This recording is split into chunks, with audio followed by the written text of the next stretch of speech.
नमस्कार मेरे प्यारे दोस्तों, मैं आपका दोस्त देव मेहरा।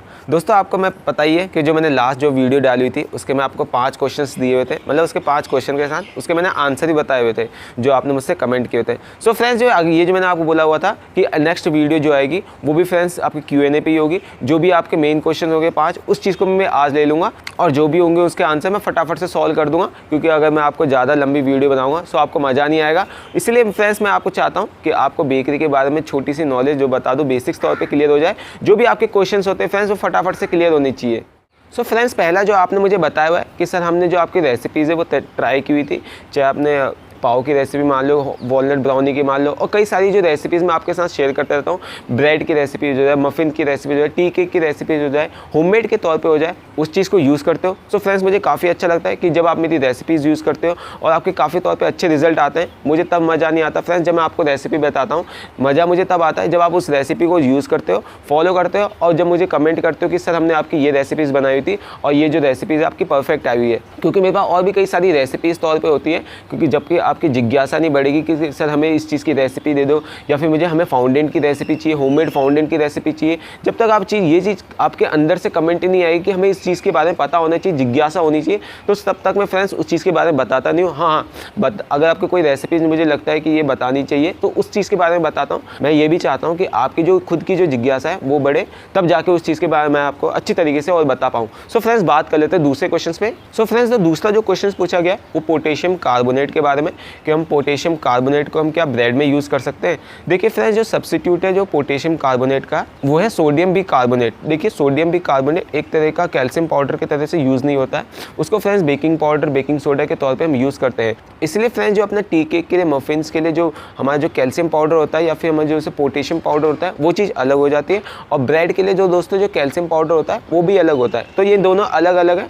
कहीं आप ये मत सोचना कि सोडियम बिकार्बोनेट अलग है या फिर पोटेशियम वाला अलग है।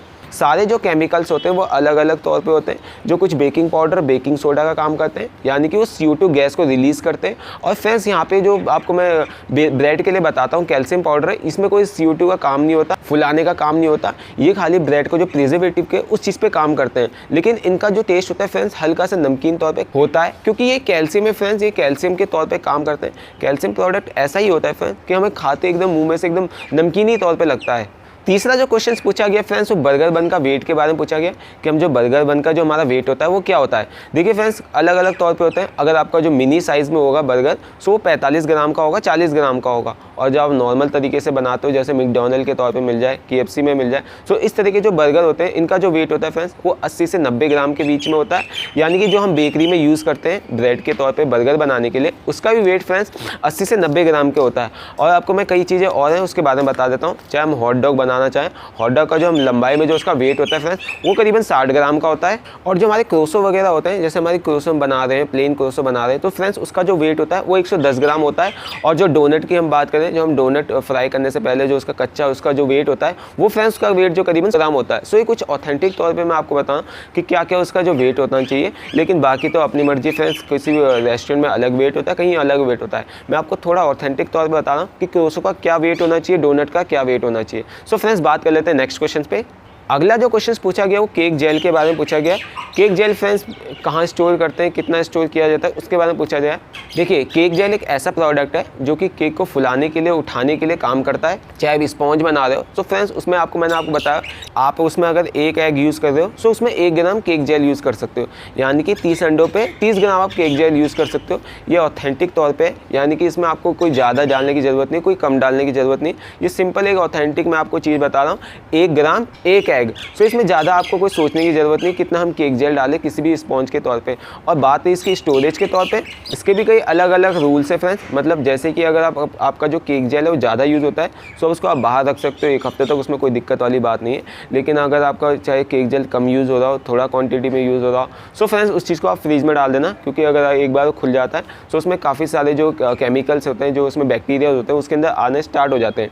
इसलिए फ्रेंड्स, अगर आपका जो केक जेल है वो 1 महीने से ज़्यादा चल रहा है तो उस चीज़ को फ्रीज में डालिए, जिससे कि वो जल्दी ख़राब नहीं होता है। और अगर आप केक जेल आपका यूज़ होता चला जा रहा है, मतलब 1 महीने से पहले ख़त्म हो रहा है या 1 हफ्ते से पहले ख़त्म हो रहा है, सो आप उसे रूम टेम्परेचर में भी रख सकते हो, उसमें कोई ज़्यादा दिक्कत नहीं आएगी।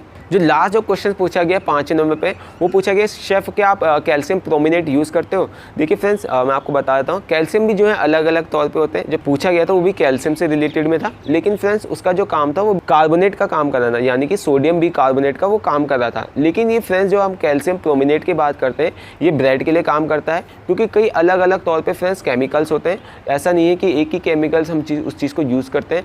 जैसे हम ब्रेड के लिए हम कैल्शियम पाउडर का यूज़ करते हैं, या फिर हम मफिन्स के लिए कैल्शियम पाउडर का यूज़ करते हैं। सो उसमें भी कई अलग अलग तौर पे केमिकल्स का यूज़ होता है। कैल्शियम प्रोमिनेट हो गया, कैल्शियम पेरोक्साइड हो गया, यानी कई अलग तौर पे केमिकल्स होते हैं। पोटेशियम हो जाता है, अमोनियम हो जाता है, सोडियम हो जाता है, ये भी फ्रेंड्स कई अलग अलग तौर पे केमिकल्स होते हैं। हाँ, लेकिन कैल्शियम प्रोमिनेट ये जो ब्रेड के लिए यूज़ होता है, यानी कि कैल्शियम पाउडर के तौर पे यूज़ होता है, और भी इसमें कई सारे तौर पे केमिकल्स जो है यूज़ किए जाते हैं। सो आई होप फ्रेंड्स, ये छोटी सी मैंने वीडियो बनाई हुई है जिसमें आपके 5 मैंने क्वेश्चंस ले लेता हूँ फटाफट से तौर पे। इस चीज़ को जो आपके आंसर है वो भी आपके जल्दी हो जाते हैं, और आपकी जो छोटी बहुत नॉलेज होती है, बेसिक्स तौर पे क्वेश्चंस होते हैं, वो भी क्लियर हो जाते हैं। आई होप फ्रेंड्स, ये छोटी सी जो मैंने Q&A के तौर पे बताई आपके क्वेश्चंस के बारे में, आपको पसंद आई होगी। पसंद आएगी तो वीडियो को लाइक शेयर सब्सक्राइब करना मत भूलना, क्योंकि मैं ऐसी आपके लिए बेकरी की रेसिपीज़ और नॉलेज, ये दोनों तौर पर आपको बताता रहता हूँ। फिर मिलेंगे नेक्स्ट किसी रेसिपी और नॉलेज में। अभी मैं चलता हूँ फ्रेंड्स, जय हिंद।